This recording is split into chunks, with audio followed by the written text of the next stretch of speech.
ही है। 1993 से पहले बीपी का नॉर्मल रेंज 160 टू 100 होता था। कॉकरेन डेटाबेस 18 की आप रिपोर्ट देखिए। अब ये क्या हो गया कि उसको कुछ साल के बाद 140 टू 90 बताया गया, और इसके बाद यानी कि कुछ और साल के बाद ये 140-19 से घटाकर फिर से उसको 120 से 80 बनाया गया। अब ये करने की वजह ये है कि ये लोगों को ज्यादा पेशेंट करा दिया जा सके। अब पहली बात ये समझना है कि ये जो बीपी की रेंज है वो कौन तय करता है। WHO में जो कमेटी बैठी है, जो लोग ये तय करते हैं कि बीपी का रेंज क्या होना चाहिए, जो लोग बीपी की रेंज तय करते हैं उसकी ही दवाइयां कंपनी है, ये दवाई कंपनी के मालिक हैं। तो उसका दिमाग ये चलता है कि दुनिया में दवाई की बिक्री बढ़नी चाहिए, दुनिया में दवाई का मार्केट बढ़ना चाहिए, ये उसकी सोच रहती है। तो उसमें ये इसको पहले ये बीपी पर ध्यान गया कि अगर हमें दवाई की बिक्री बढ़ानी है तो बीपी का जो नॉर्मल रेंज है 160 टू 100 उसको घटा के 140 टू 90 करना चाहिए। तो क्या होगा कि 140 से ऊपर के जो बीपी वाले लोग हैं उसको मरीज करार दे सकते हैं और उसको दवाई दे सकते हैं, तो उसके बीपी के पेशेंट बढ़ जाएंगे और दवाई की बिक्री बढ़ जाएगी। ये हुआ, लेकिन उसको भी इसमें सेटिस्फेक्शन नहीं हुआ, तो उसने बोला कि और कुछ करो। अभी तो और कुछ क्या करना है, रेंज उसकी और कम करो, 140 से 90 है उसको और कम करके 120 टू 80 कर दो, तो बीपी के पेशेंट की तादाद बढ़ जाएगी। बहुत सारे लोग इस रेंज से बाहर चले जाएंगे और ये सारे बीपी के पेशेंट बनेंगे और उसको लाइफ टाइम दवाइयां दे सकते हैं। तो ये हो रहा है आज लोगों के साथ। ऑर्डिनरी लोगों को ये पता नहीं चलता है कि ये कितनी बड़ी साजिश हो रही है इसके साथ। आपको एक बात समझनी है कि आपका बीपी अगर 160 के आसपास है, यानी 160 से अंदर, आप बहुत ही स्वस्थ हैं, बहुत अपने आप को फिट मानिए। आपके अंदर बीपी का कोई भी प्रॉब्लम नहीं है। अगर आपका बीपी 150 या 60, 160 तक जाता है कोई प्रॉब्लम नहीं है। हाँ, लेकिन 160 से प्लस रेगुलर रहता है तो ये कुछ छोटी मोटी प्रॉब्लम हो सकती है।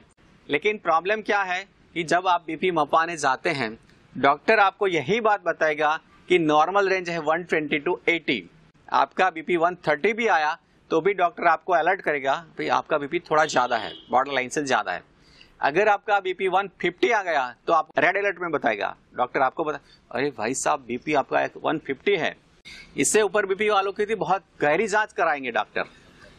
एक्चुअल में ऐसी कोई जरूरत नहीं है। चलो डॉक्टर आपको कुछ भी बोलते हैं, लेकिन आपको ये क्लैरिटी रखनी है कि 160 तक आपका बीपी है तो आप पूरी तरह से फिट हैं, कोई प्रॉब्लम नहीं है। आपको आपके दिमाग में समझना है कि मैं बहुत स्वस्थ व्यक्ति हूं। और अगर आपका बीपी आता है तो सबसे पहले आपको शाबाशी देनी चाहिए, हाँ शाबाश बेटा तेरा बीपी बहुत अच्छा है, खुश हो जा। अब आपको इसमें पता नहीं है 160 से 120 तक का बीपी का रेंज घटाया गया, इसमें लाखों की नहीं करोड़ों की संख्या में बीपी के पेशेंट नए बन गए। अब ये लोग सारे दवाइयां लेने ही वाले हैं, क्योंकि उसने खुद ने मान लिया कि मैं बीपी का पेशेंट हूं, वो दवाई लेने ही वाले हैं। और इससे जो मार्केट बन गया, उसका जो एक रेवेन्यू बन गया, एक बहुत बड़ा रेवेन्यू आ गया। तो ये सब चीजें होती हैं। अब ये रेंज के बारे में आपको पता चला तो क्लैरिटी हो गई कि इसमें कोई टेंशन वाली बात नहीं होनी चाहिए। ठीक, दिमाग को प्रॉब्लम से फ्री रखिए। अब मेन बात कि इसका हल क्या है। बीपी रेगुलर ज्यादा रहती है 160 से ज्यादा, तो कुछ इसके लिए ट्रीटमेंट चाहिए। ट्रीटमेंट के बारे में मैं आपको बताऊंगा। लेकिन एक बड़ी प्रॉब्लम यह है कि बीपी जब आप मपाने जाते हैं कहीं हॉस्पिटल में या कोई डॉक्टर के पास, तभी एक बड़ी प्रॉब्लम होती है। वहां पे उसका माइंड है एकदम नेगेटिव रहता है, एकदम घबराहट में रहता है, इससे बीपी ज्यादा ही आने वाला है। हॉस्पिटल के अंदर व्यक्ति का बीपी थोड़ा सा ज्यादा आएगा और उस टाइम डॉक्टर उसको बोलेगा कि देखो आपका बीपी ज्यादा है।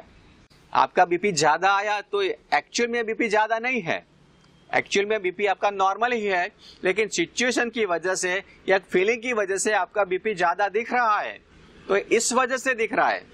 इसके लिए आपको यह करना चाहिए कि आपको बीपी मपाने के लिए कभी बड़े हॉस्पिटल में या बड़े डॉक्टर के पास जाना ही नहीं चाहिए। उसमें क्या होता है कि जितना बड़ा हॉस्पिटल और जितना बड़ा डॉक्टर, इतना बीपी ज्यादा आएगा। आपको अगर डाउट है कि मेरा बीपी मुझे चेक करना है, कोई डाउटफुल है, तो जब भी आप बहुत खुश हैं, बहुत पॉजिटिव हैं, उस टाइम बीपी मापिए। जब आप फैमिली के साथ बैठे हैं, बस ऐसे टीवी देख रहे हैं, कोई कॉमेडी शो देख रहे हैं, या आप कहीं बाहर घूमने के लिए बहुत एंजॉय माइंड में है, उस टाइम बीपी मापिए, चेक कीजिए, और उस टाइम जो बीपी आएगा ये आपका सही बीपी होगा।